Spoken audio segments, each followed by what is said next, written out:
എൻ്റെ പേര് ലിസി ജോഷി. ഞാൻ തൃശ്ശൂരിൽ നിന്ന് വരുന്നു. ഞാൻ ഡൽഹിയിലായിരുന്നു. 2006 കല്യാണം കഴിഞ്ഞ് പോയതായിരുന്നു. എനിക്ക് ഒരിക്കലും ചേരാത്ത ഒരു ക്ലൈമറ്റായിരുന്നു അവിടെ. അപ്പോൾ മക്കളുടെ വിദ്യാഭ്യാസം, പ്രത്യേകിച്ച് SSLC കഴിഞ്ഞ് കഴിഞ്ഞാൽ തിരിച്ചു വരണമെന്ന ആഗ്രഹമുണ്ടായിരുന്നു, പ്രാർത്ഥിക്കാറുണ്ടായിരുന്നു. ഓരോ വെക്കേഷൻ വരുമ്പോൾ എല്ലാ വെള്ളിയാഴ്ചകളിലും ഞാൻ ഇവിടുത്തെ ശുശ്രൂഷകളിൽ പങ്കെടുക്കാറുണ്ട്. ഓൺലൈനായിട്ട് പറ്റുന്ന എല്ലാത്തിലും ഞാൻ ചേരാറുണ്ടായിരുന്നു. പിന്നെ കഴിഞ്ഞ വർഷം വന്നപ്പോൾ ഞാൻ പട്ടത്തച്ഛൻ്റെ അവിടെയും ഈ നിയോഗം പറഞ്ഞ് പ്രാർത്ഥിക്കാറുണ്ടായിരുന്നു. കാനാട്ടച്ഛൻ്റെ അവിടെയും പ്രാർത്ഥിച്ചിട്ടുണ്ടായിരുന്നു. അപ്പോൾ അവരെല്ലാം അടുത്ത പ്രാവശ്യം തന്നെ തിരിച്ചു വരാനായിട്ട് അങ്ങനെ തലയിൽ കൈവച്ച് അങ്ങനെ അനുഗ്രഹിച്ച് തന്നെ പ്രാർത്ഥിച്ചിരുന്നു.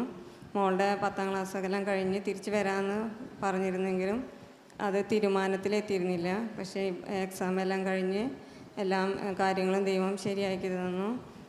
എനിക്ക് തിരിച്ചു വരാൻ പറ്റി. ഇവിടെ സെറ്റിൽഡായി. മക്കളുടെ അഡ്മിഷനും എല്ലാ കാര്യങ്ങളും തന്ന് അനുഗ്രഹിച്ച ചർച്ചിൽ നിന്ന് അതൊക്കെ 1000 നന്ദി.